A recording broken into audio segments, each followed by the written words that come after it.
A compra da americana Pilgrim's Pride e do frigorífico Bertin pelo grupo JBS Friboi, ocorrida na semana passada, pode ser comparadas aos melhores cases de Harvard, envolvendo estratégias de diversificação, integração vertical, economias de escopo e de escala. A avaliação é do consultor de mercado e professor da Universidade Mackenzie, Marcos Morita, com quem a gente conversa agora sobre este novo estágio de desenvolvimento de empresas do agronegócio brasileiro. Boa noite, professor Morita. Boa noite, Irineu. Tudo bem? Tudo bem. Professor, essa fusão de grandes empresas do agronegócio que nós temos visto aí, aquisição, inclusive, de concorrentes no exterior, ela ocorre em função da crise internacional, porque aquelas empresas se descapitalizaram, ou esta é uma tendência irreversível de mercado?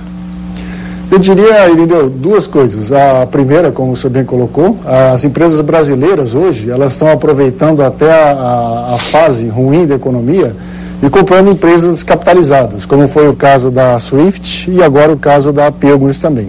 Existe outro lado também, que eu acho que é algo irreversível, já que o Brasil está se colocando hoje como um player mundial.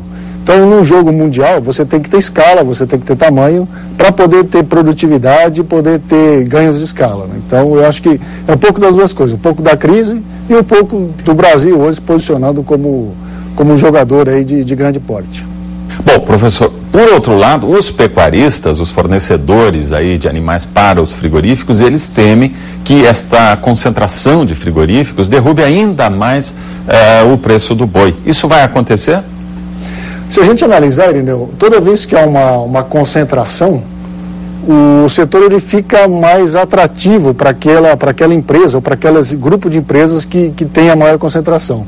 Se a gente analisar com essa grande concentração, a gente veria que eles ganham entre os concorrentes, já que diminui o número de concorrentes, eles colocam uma barreira de entrada muito alta, ou seja, dificilmente uma empresa irá entrar no mercado cujo market share dos maiores está liberando os 60%. Por outro lado, uma maior concentração, ele força aí os fornecedores a margens menores, por exemplo, já que pelos cálculos que eu andei estudando, praticamente de cada 10 bois, 4 vão passar por um frigorífico do grupo. Então, com certeza, os pecuaristas aí, eles têm razão de estar receosos, com certeza. Agora, por outro lado, professor, as empresas que se fundem, elas dizem que sempre tem ganhos de sinergia. A economia, cortam algumas unidades, enfim, elas acabam tendo ganhos com isso. Mas os consumidores, por outro lado, se queixam que dificilmente as empresas repassam esses ganhos de sinergia para o consumidor, para o preço final do produto. Só os acionistas ganham com essas fusões, professor? Se a gente olhar por um lado, eu acho que nesse caso do Marfrig, no caso dos consumidores, existe até uma saída um pouco melhor, porque existem alguns produtos substitutos. Por exemplo, se sobe muito a carne, sobe muito o preço da carne, as pessoas podem preferir comprar o porco ou o frango. O que você colocou também é interessante, a gente pôde ver no caso da Brasil Foods, que a concentração ainda é maior. E alguns produtos, por exemplo, pizzas industrializadas, esse número esse market share chega a 70% até 80% dos casos.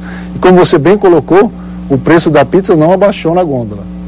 Pois é, exatamente isso aconteceu também com a Ambev, né? A fusão da Brahma com a Antártica. Também se dizia na época que os ganhos de sinergia favoreceriam, mas o cervejeiro lá tradicional, que aprecia uma boa cerveja, não viu isso acontecer também na gôndola do supermercado. Agora, professor, o Brasil ainda é um grande exportador de matérias-primas. O fortalecimento dessas indústrias, a aquisição de indústrias no exterior, pode tirar o Brasil dessa condição de exportador de matérias-primas e transformar o país num exportador de produtos processados, finalizados, empregando aqui dentro? Esse ponto que você colocou é interessante, né? A gente viu até no caso da JBS, hoje ela está muito concentrada no abate. Lá fora ela já comprou 2 empresas que já estão um passo à frente na cadeia, ou seja, tanto a Swift quanto a Pilgrims, elas já estão como seria a Sadia e a Perdigão, elas já estão na parte de processamento de alimentos. Então eu vejo que nessa parte, eu acho que é algo que vai acontecer. A JBS ela deve migrar para esse elo anterior. Ela já tem, com a compra da Bertin, aí 2 marcas fortes, que é a Danube e a Leco. ela está tentando aí revitalizar a Swift. Então eu acho que a Brasil Foods, nesse ponto, ela ganha um concorrente de peso. E aí a gente começa talvez a ter mais uma empresa forte nessa área, como você colocou, de industrializados. E isso gera, com certeza, um valor agregado maior para as exportações. O senhor disse num artigo recente, professor, que quando era estudante tinha de se debruçar aí sobre cases, casos, né, de estrangeiros, de grandes empresas americanas, grandes empresas europeias. Hoje nós já temos grandes empresas que, como o senhor também disse no artigo, são cases de sucesso. O senhor acha que esse sucesso vai despertar que tipo de reação da concorrência internacional? Eu acho que, principalmente nessa área de alimentos, eu até estava vendo uma reportagem anterior de vocês, o Brasil ele tende a se consolidar com um dos maiores. Então eu acho que talvez as empresas brasileiras saiam para as compras. Eu acho que um caso clássico, já analisando até um pouco a teoria, é da Brasil Foods. Hoje ela não tem mais para onde crescer, talvez aqui dentro. Talvez ela se expanda um pouco para a área de carnes, mas o passo natural seria ir para fora, para poder fazer como a JBS.